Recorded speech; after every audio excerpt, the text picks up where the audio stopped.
Mirasee.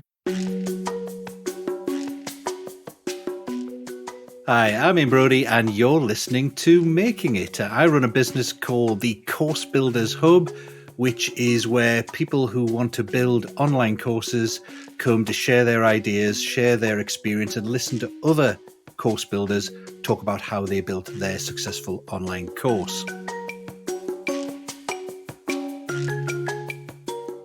I had never considered myself an entrepreneur.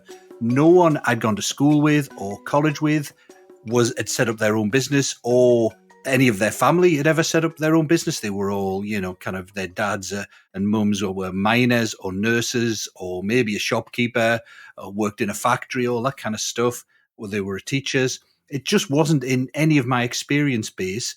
And then when, all the people I was working with were either consultants working for big companies or people who worked for big companies, I just had no experience of people running their own business. They were just a different set of people with different ideas, a kind of a different breed almost.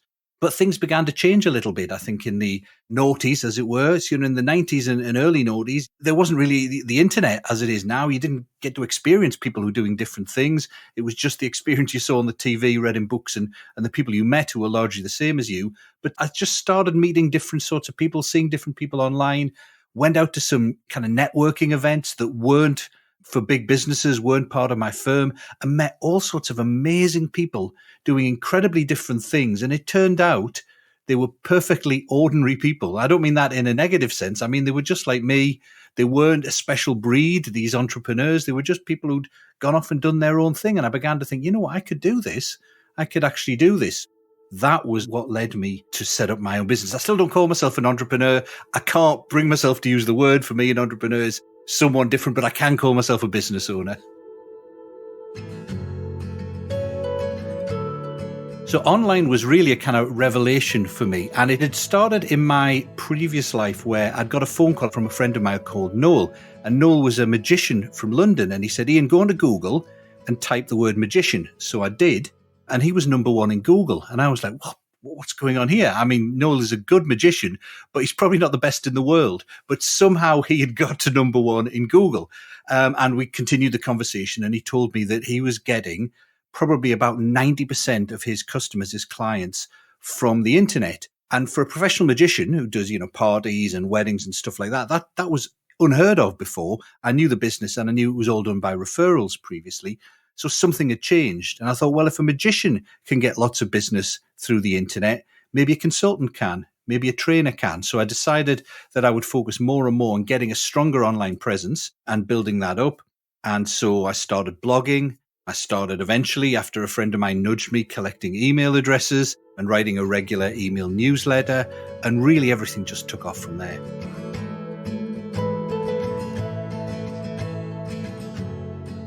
Having seen other people begin to do interesting things, I guess, the dot-com boom, I'd seen some of that as well, and people starting their own business who weren't moguls or whoever the people who run big businesses are. They were just normal people. And I really wanted to travel less. I wanted to have more autonomy. And I thought, let's just do it. And the final trigger was my wife saying to me, if you don't do this, I'm going to kick you out because you're driving me mad. Now, hopefully she didn't mean that. But really, I got a lot of support from my wife who said, look, we want to do this. You've got the bit between your teeth. Just do it and we'll make the best of it. We'll see how it goes.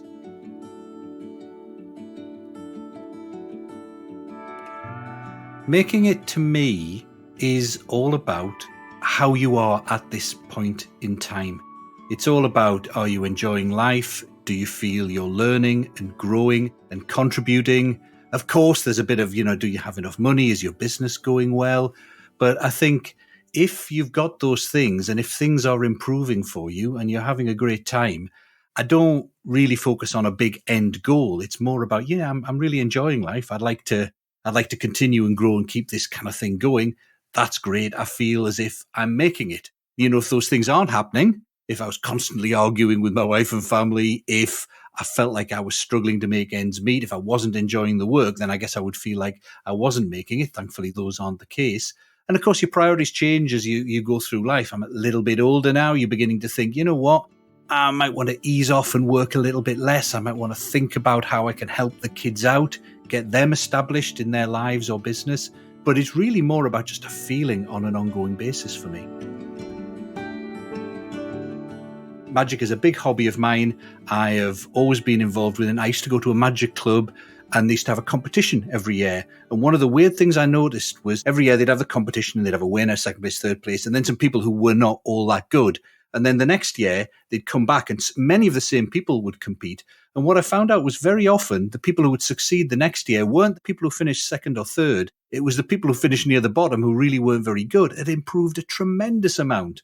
And I eventually figured out the reason was that the people who were kind of near the top all the time but never quite made it, they would sit at home practicing by themselves and they didn't want to show their magic until they'd perfected it. The people who would finish near the bottom, obviously they'd gone out and performed for people when they weren't very good, and they kept going out and performing when they weren't very good, and they got better faster and faster because it was that live performance that made them better. So their kind of bravery in going out when they weren't fully ready actually led to much, much faster improvements. So the next year they were by far the best folks. And I think it's the same in business. I've often thought, well, I'll just make this a little bit better, and that website could just be a little bit better here and a bit better there. And it's taken a week, another week, and finally I've got it out there. And then the minute you get it out there, you find out, oh, that was completely wrong. I should have done that instead, etc. So you only ever really perfect things by showing them to other people, by asking people to buy things, by offering things, by sharing things and getting feedback on it. And I think I, and a lot of people, I think, spend too much time in private trying to perfect things when we should be out doing a minimum viable product or 80-20 and showing things much, much earlier and getting real feedback on them if we want to improve them.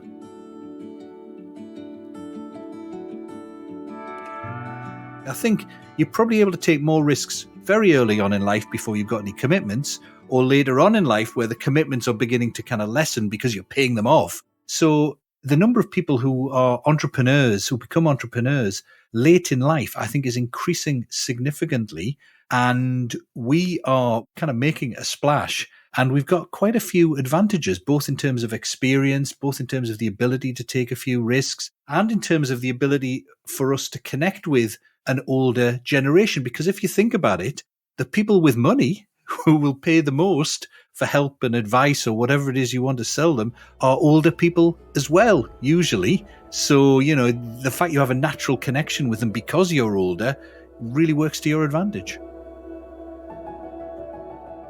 When it comes to the question of, you know, have you made it? I really struggle with that question because it has never crossed my mind to think, have I made it or am I making it or anything like that. I always see things much more as a journey than a destination. And I am very aware of the literally thousands of really successful people, sports people, business people, huge achievers who've had this one big goal and they've achieved this big goal and then their life has almost fallen apart. They've become depressed. They've not known what to do because they haven't had this big goal. But for me, life has never been about kind of one goal and trying to make it by achieving that big goal.